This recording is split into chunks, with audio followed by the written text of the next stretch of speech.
At the very end, we need to relate this. Okay, we said that okay, tau is a function of Sij, but what is this function? What is this relation? Of course, the simplest equation could be a linear variation.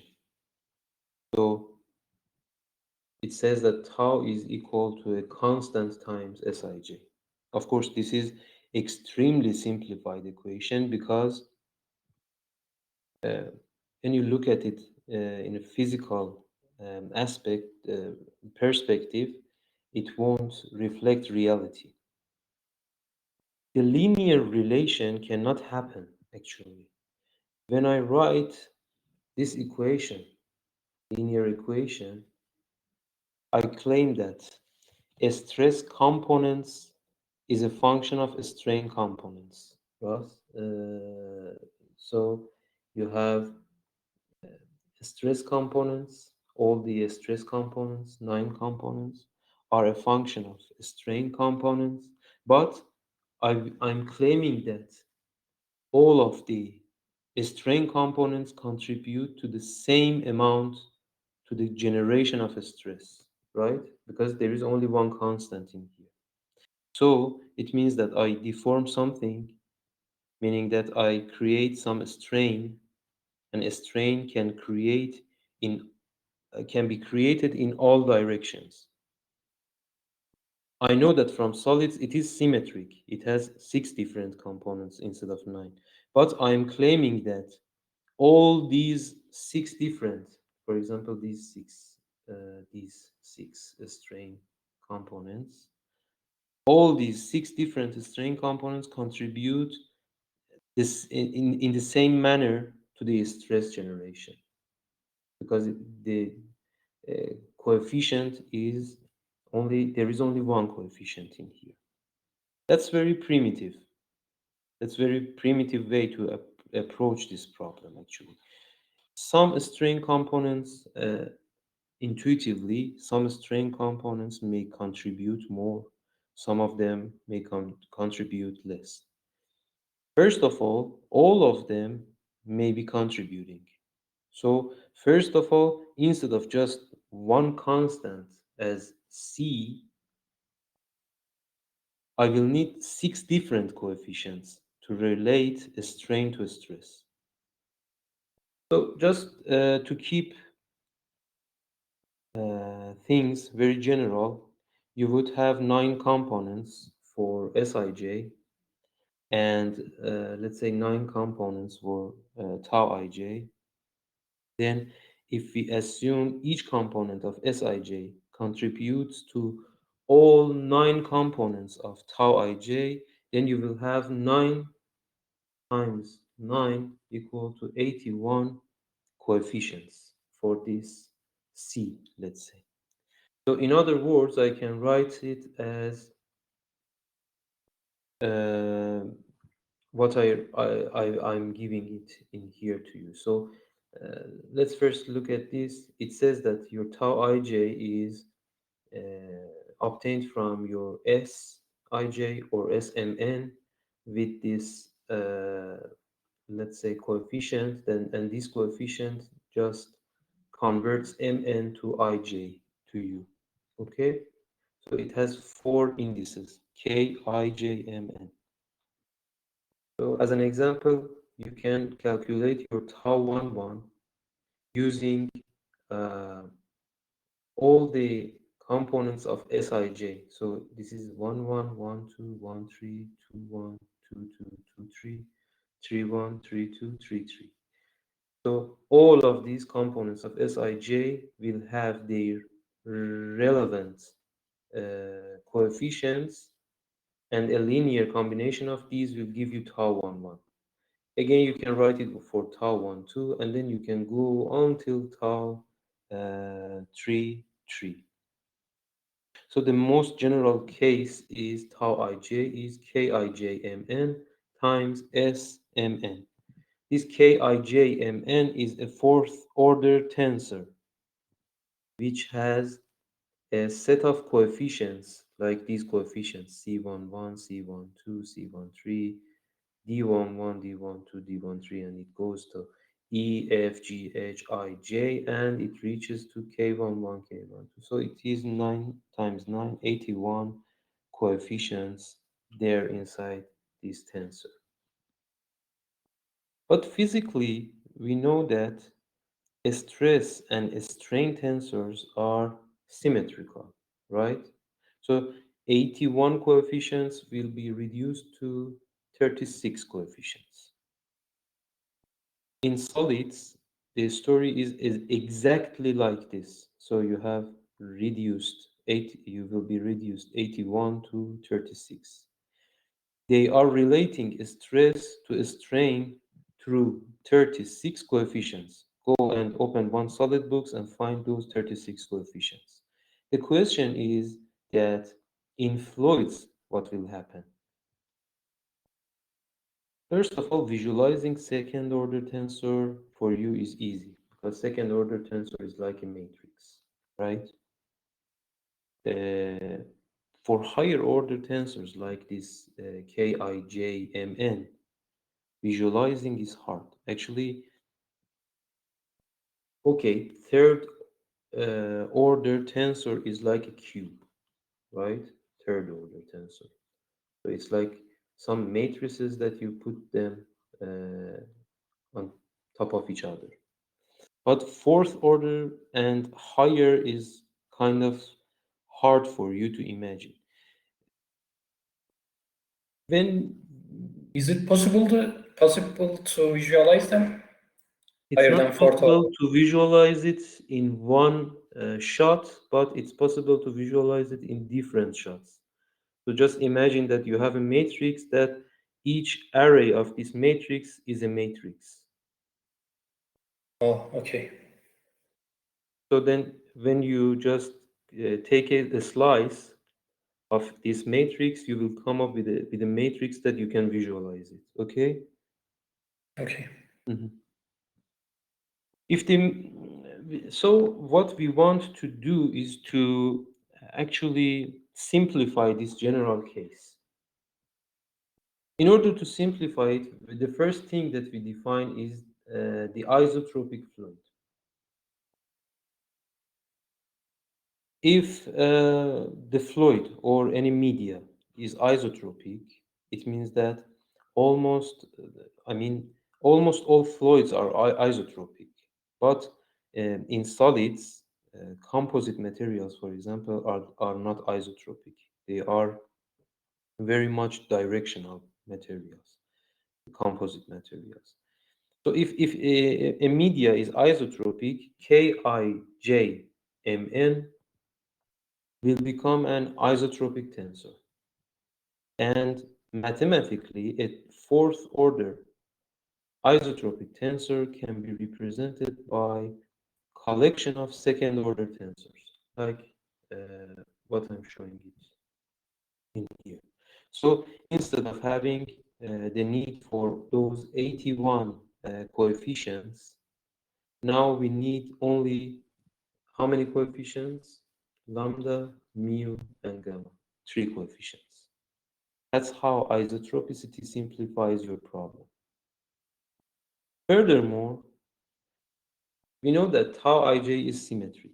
Therefore, Kijmn has to be symmetric in I and j. So it has to, uh, let's say, in this equation, in this first equation that I'm showing to you, uh, I and j should give you mu equal to gamma. Then you reach when you take this assumption, you reach to this second equation that I'm giving it to you. So please work on this. Since it's pure mathematics, I won't put too much time on this. So instead of again having three different coefficients, I only have mu and lambda in here, two coefficients. The thing is, Stokes made an assumption after this point, after this equation that we find, uh, some stress is a function of two things, S with mu and the trace of S with lambda, then Stokes uh, had made an assumption and he said, okay, these two coefficients like lambda and the coefficients that is 2 mu are not independent of each other. In fact, lambda is a function of mu. And today we call this as a Stokes assumption. So this is nothing but Stokes assumption. These are very important things for us. How did he assume this? Uh, I actually gave you some references, Fluid Mechanics from Kundu. So please go to that book if you want to find the way that he assumed this. So it's a Stokes assumption. And with the Stokes assumption, actually your incompressible flow, in your incompressible flow, your tau will be a direct function of your Sij, and the coefficient is mu. And for the compressible flow, you can write it as 2 mu Sij minus 2/3 of mu divergence of u. This is what I wanted to know because it appeared in momentum equation, okay? The um, and after all these logical and mathematical implementations, we can replace one of those definitions of tau ij, and at the end we will get, uh, let's say, what we know as Navier-Stokes equations. So just put it there and you will find Navier-Stokes equations. In Navier-Stokes equations, you have your nu, which is your dynamic viscosity, and it is mu divided by rho. So the set of equations in here consists of how many equations? One equation in here and three equations in here, four equations. And how many unknowns do we have? We have velocities, three velocities, and only one pressure. So four equations, four unknowns. So it means that you can solve it.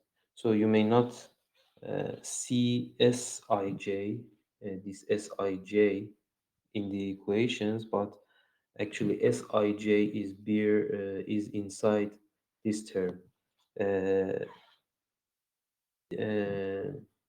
E squared ui dxj squared. So Sij is actually buried inside this term.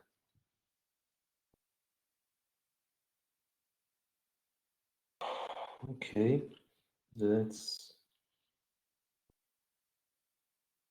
forget everything that I just told you so far. We are just starting a new topic right now.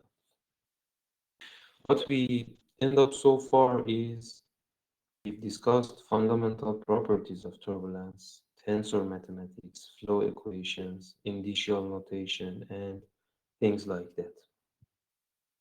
Now, we will start discussing the random nature of turbulence and some statistical analysis.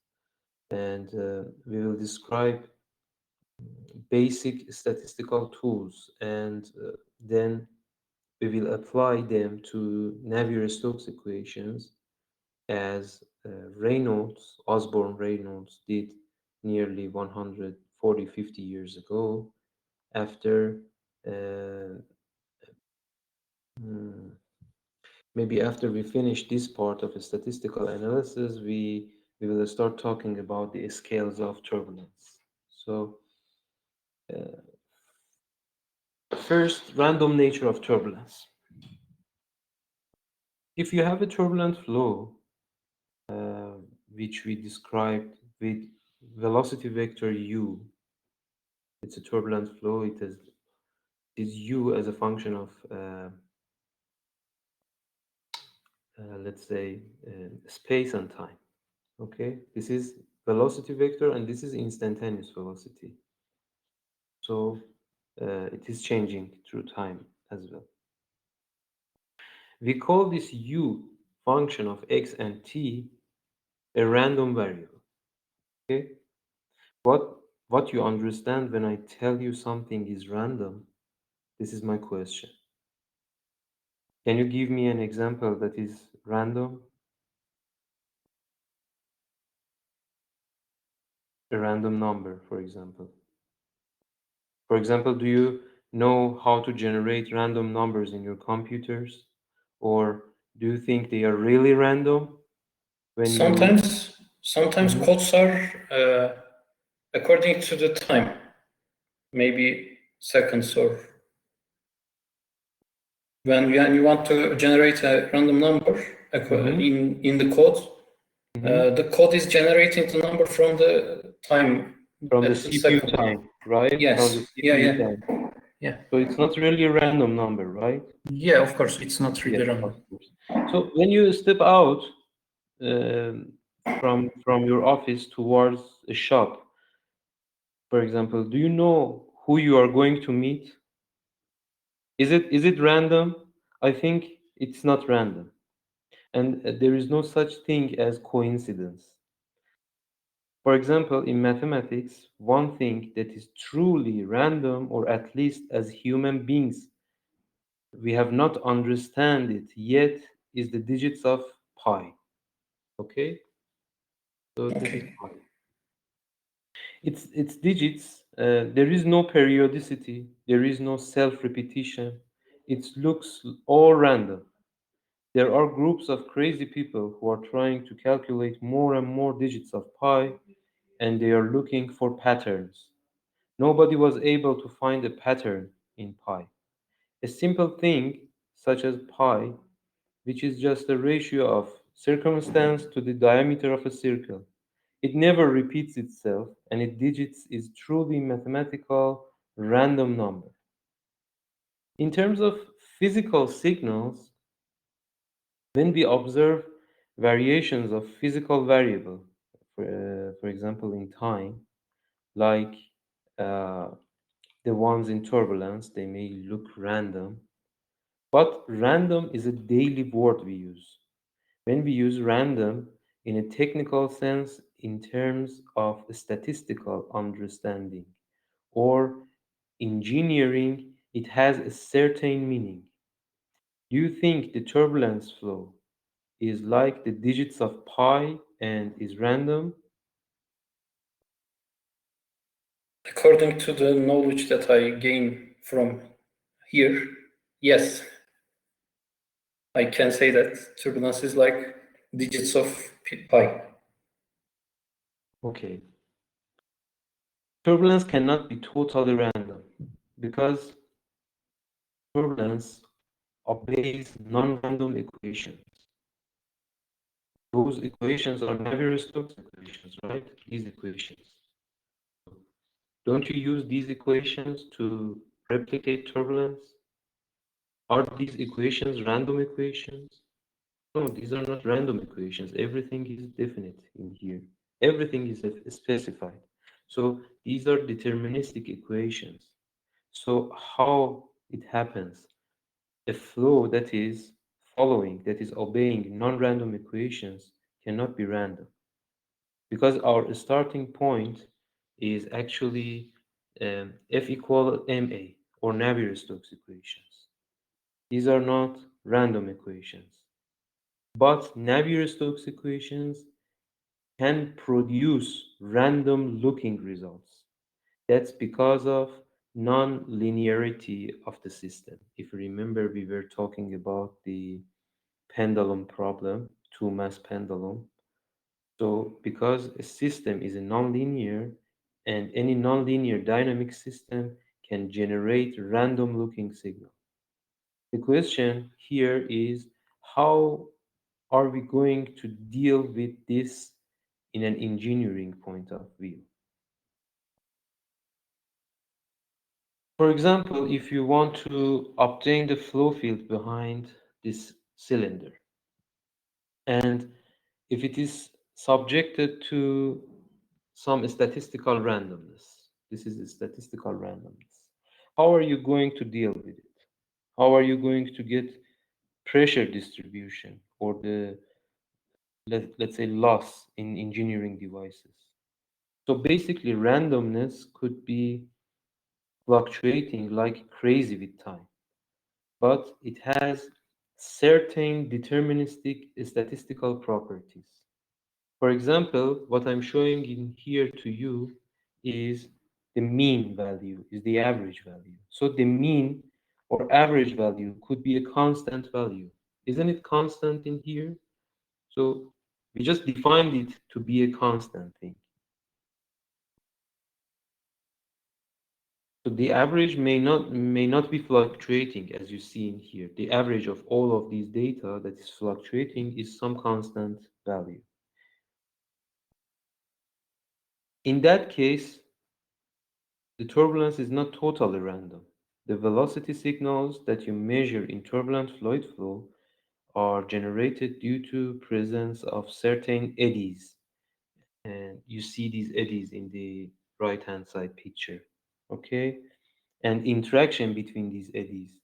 So the breakup of an eddy and let's say matching of two or more eddies is not totally random and they follow deterministic equations, Navier-Stokes equations. So what we are going to do right now, first we will concentrate more on the statistical part and making some certain definitions and leaving aside the physical part.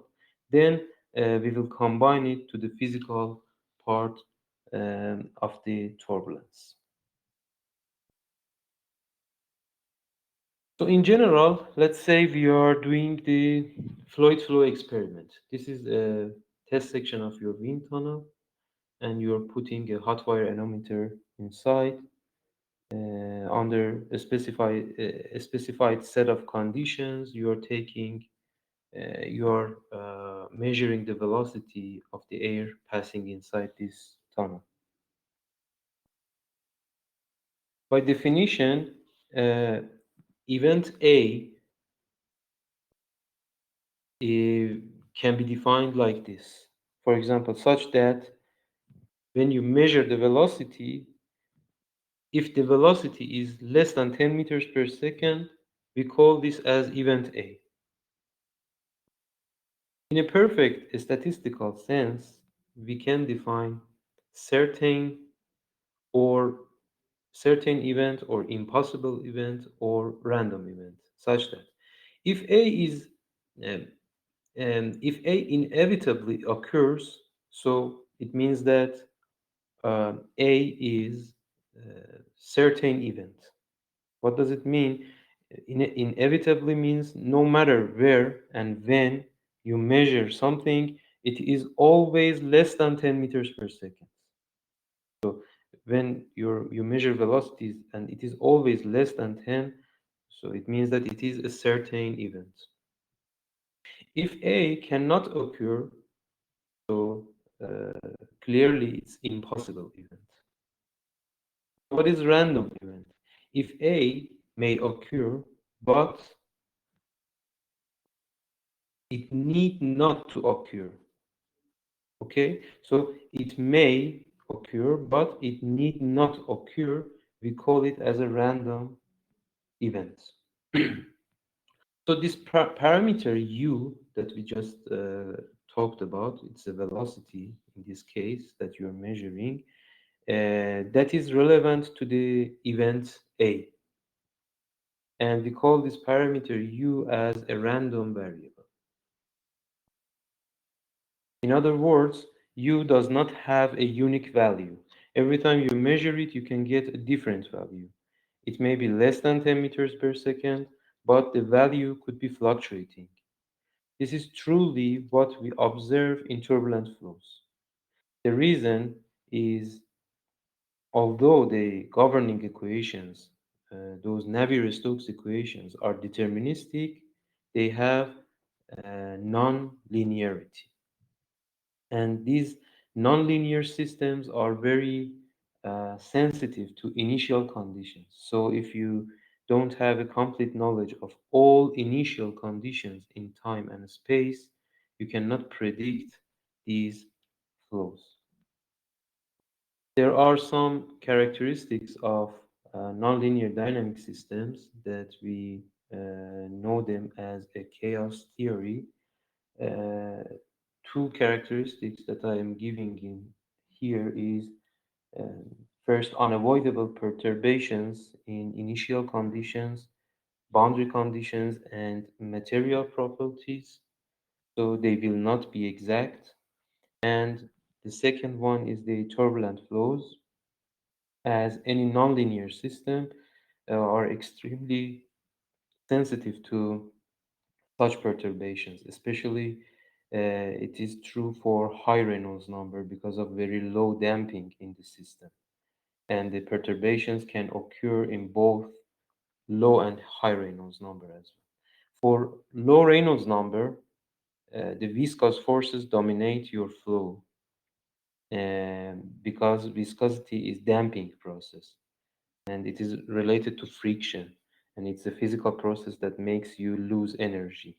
But at high Reynolds numbers, you have perturbations, and these perturbations are much stronger than your damping characteristics. So then the perturbations will amplify and instabilities will be created, and your flow could be initially laminar, then it will be turned to transition and finally to turbulent flow.